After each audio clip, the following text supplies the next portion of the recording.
What's up, everybody, and welcome to my Impact Wrestling review. I guess I should say, fresh off a Sacrifice from last Saturday. I did watch that show, and I do have a review uploaded online right now of that show, so I'll go check that out. But this is the aftermath from Sacrifice, and we kick it right off with Josh Alexander. Josh Alexander now being back with the company, sign a new contract, and we'll get a world title shot at Rebellion, which the fans did chant, "New World Champ, New World Champ." Josh said, he's been obsessed by those words for a while now since Bound for Glory when Moose took the belt from him at the end of the show, and he's jumped a lot of obstacles and hoops just to get to where he is. And, he talked about when Scott D'Amore had sent him home and stuff, and someone said Impact is his home, and Josh says he knows that's his home, and he's glad he's staying here. And Josh basically went on to say it wasn't bad he got sent home because he had to spend time with his family and everything, because he didn't know if he would ever step into an Impact ring again. And this gave him, just a chance right now, just finally, with this shot, get a shot at Moose. He basically talked about, talk about how it was like when the title was taken in front of his family, because it was the happiest moment in the world, and it became his lowest moment. And, his son was always asking him, when you going to get your hands on Moose, and when you going to get your title back? But Josh said now he has told him that he's got the answer now, and that it will be at Rebellion, and he will be taking the belt back. But before he could even continue on, Honor No More came out. Basically, all of them were out there except for PCO, which I believe they say he was injured after the match with Jonah last Saturday. But Eddie Edwards got on the microphone talking about, hey, you're back, okay? You got the star treatment and everything, but let's talk about how everything's been handed to you in this company since day one. Everything, title shots, all this stuff, being the face of this company. And you want to talk about your kids, and why don't you tell them that your kids that you were handed everything? But Josh says, you talk about my kids again. You're not going to say that comfortably and whatnot. You talk about the current Eddie. This isn't the Eddie I knew. That was the heart and soul of this company. But Josh said, I was the X Division champion. I risked it all to get the world title of Bound for Glory. And he put everything on the line just to bring it back, the world title back home to Impact. And Eddie says the fans will turn on you, back on you in a heartbeat, okay? And I'm just an example of that. Eddie basically, went on saying, like, this would have been my shot, but Josh said you make excuses. You had your chance at turning point, and you lost, okay? And now you become complacent, and you just make excuses, and now you got your new goons with you. Till Matt Taven basically called him Melvin in. Listen, man, he's a two-time Impact World Champion, a former Ring of Honor World Champion. I'm a former Ring of Honor Champion also, all right? Yeah, we're World Champions, okay? And we didn't lose our belts prematurely in front of our wives. But Josh said, yes, you did have a world title reign, because, mine is different, because when you were the world champion, your company went out of business. Damn, that was a hard-ass shot right there, because some people do blame Matt Taven. I've seen fans do that. Even I was really no fan of putting when they put the world title on him anyways. But, damn, I'm like, okay, blaming him for Ring of Honor going out of business? Well, now Ring of Honor is back. Well, I don't even want to say back. I don't know. That's whole different conversation right now. But Josh basically went on to talk about, I have jumped through all these hoops and faced all these people, and now, if I gotta knock down some more goons, I'll do it. Next thing you know, the Honor No More guys surrounded him. Josh tried to fight him off, but they all ended up jumping him then. Team Impact came out for the save, as Scott D'Amore basically came out and says, listen, obviously nothing's gonna go smoothly out here, so one-on-one right now, Willie Mack versus Kenny King. Good match between both of these two. Matt getting the win. These Honor No More guys been taking a lot of L's lately and stuff.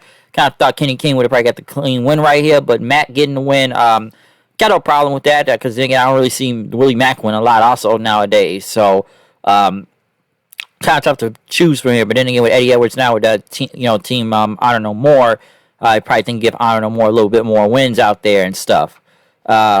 Right after that, Moose question about Josh Alexander being back and his contract. And Scott says, no, it's driving you crazy right now. But, Josh lived hour and a half from at the Anthem offices. And, Scott D'Amore was the one that dealt the contracts. And listen, man, we're not going to make a formal contract signing. So, you have to sign your contract and stuff, because it's a big title match. But, I don't think you're going to be in a hurry because Josh Alexander's focused now, okay? And nothing's going to stop him from getting that world title. And if you don't sign, you will be stripped of the belt. Trey Miguel was next out there on commentary as it was a triple threat match because at Rebellion, it'll be a triple threat match for the X Division title, but it'll be 2 triple threat matches to determine who will be in that triple threat, which was Ace Austin, John Skyler, and Crazy Steve, which obviously this kind of was easy to tell who was going to win, and that was Ace Austin. Not a bad match and whatnot. Ace Austin, sometimes I look at him, sometimes I don't know what they're doing with this guy, and I know a lot of people I know they will sit there and say, where's the push with him? Like, when is he getting this push? Because it looks like they want to or they don't want to, and it's like he's kind of up and down. He was almost close to the main event at one point. Then they kind of got him back in the whole X Division thing, or shit, even the tag title thing. So Ace got the win, but is he going to win the belt at Rebellion? I don't know, and I think they need some more main event guys up there right now. You need to push him into it. Ace is not bad, so I need to figure that out. Rupinder Gahar was in the back.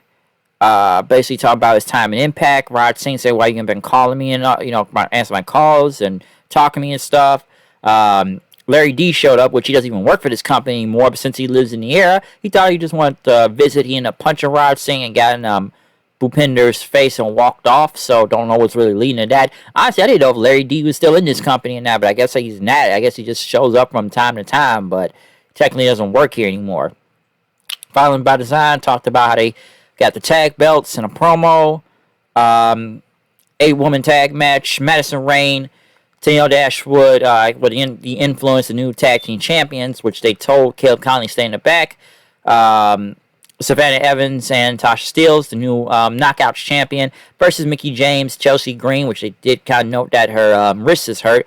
Chelsea Green, that wrist, for some reason, always gets injured a lot. A lot of injuries. And the Inspiration, not a bad match. I'm surprised they would pin Tasha Steelz right off the bat, which I know the faces had a need to get a win after they all took some L's last Saturday, but I don't know if you should pin the champion out there in general, as soon as she just got the belt. Still waiting for Chelsea Green to turn on Mickie James. I feel like that's going to happen at some point. Maybe, I don't know, but needs to happen soon if you ask me. But yeah. Excuse me. Yeah, Mickie and them, it was like Mickie that got the pin, right? Yeah, Mickie did get a pin over the champion, so I guess she'll probably get a title shot in the future, but we'll see what happens with that. Jonah had a promo talking about how he put down the Canadian Frankenstein PCO and proved that he's human. The Bullet Club came out. As the Good Brothers talk about how they lost the tag team titles. And we are the OG Bullet Club, as Carl Anderson said. Well, maybe Carl Anderson is the only other Bullet Club member that's an OG, but he said, we're missing those tag titles. We're not here to plug any merch, all that stuff. We're putting the tag team division on notice. We want our tag titles back. Even putting the Briscoes on notice because at WrestleCon, I guess, coming up, the Multiverse Madness show they have coming, they're facing the Briscoe brothers. And they said we will become 8-time tag team champions when we beat Violent by Design. But Jay White said we got to take care of some other business, as he talked about he beat Alex Shelley, his mentor, last Saturday, that he was the student, but now he's the best wrestler in the world, and told Shelley to come out and two-sweet him. Shelley said, I'm not going to call you Jay, I'm going to call you by Jamie and whatnot, I guess that was his name, and I'm not going to two-sweet you. We were living in New Japan, you lived in a New Japan dojo with me when you were barely making any money in Ring of Honor, and Shelley says, I agree, we went to a 20-man award sacrifice, and he respects that. It was a hell of a match and stuff, but you changed, okay? You have changed. And I thought, exempt, from, James' disrespect and all the injury and stuff. I'm not going to shake your hand, all right? But Jay White says, you must say you don't know who Jay White is, okay? You don't know the level I am on now. I'm the Switchblade. I'm the last rock and roller. King Switch. Of course, he sold out Madison Square Garden and everything. We all know that. I'm the real leader of the Bullet Club. Not Tamatonga, as he told him the camera and whatnot. Also, I think they may have sent them back for that New Japan Cup in Japan right now, GOD. But Shelly went on to saying, yes, you may be King Switch and all this stuff. But Shelly says, I'm the king of a generation. You ask Okada that. I have my fingerprints on his career. You ask the Young Bucks that, the founders of AEW. I have my fingerprints on them. I have a lot of influence. And you too, Jay White, he said. But Chris Bay said, no cap.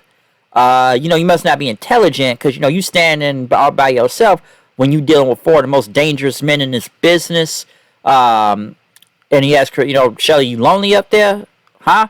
But Shelly responded saying, like, listen, kid, the adults having a conversation. And he says, when I'm in Impact Wrestling, I'm never alone. Chris Sabin came out there, and basically the Motor City Machine Guns were out there, saying that they are the best tag team in Impact history, or just in general. And they challenged Jay White and Chris Bay next week. Jay White said, let's do it. As Sabin says, we're going to whoop that ass next week. So, very great promo, especially both between Jay and Shelly out there. Really good. I'm glad it's still kind of continue, because honestly, this match was kind of made up out of nowhere just for Sacrifice. It was just so out of the blue. I didn't even know why it was happening, if there was really much story to it. But Shelly was a mentor to Jay White and everything. So I guess they're going with that, because I didn't know where this was going. I thought it was just having a match. It was a great fucking match. I saw it last Saturday. Great match. It was fire. So I'm glad this is continuing to something else also. So not bad. Deonna Purrazzo was in the back. I asked if she felt remorse what she did to Chelsea Green, and she showed, a lapse of judgment, showed some mercy. But she said when you step in the ring with her, you're going to get the Fujiwara armbar, and arms will be broken.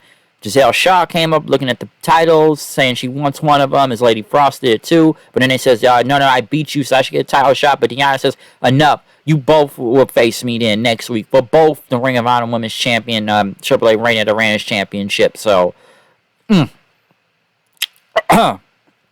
excuse me, vote the titles next week. But in the main event, we did have Rich Swan versus Eddie Edwards. Swan didn't dance to the ring and immediately had a dive on Eddie coming out there. This was a great match. I enjoyed this match. Both of these two put on a hell of a match out there.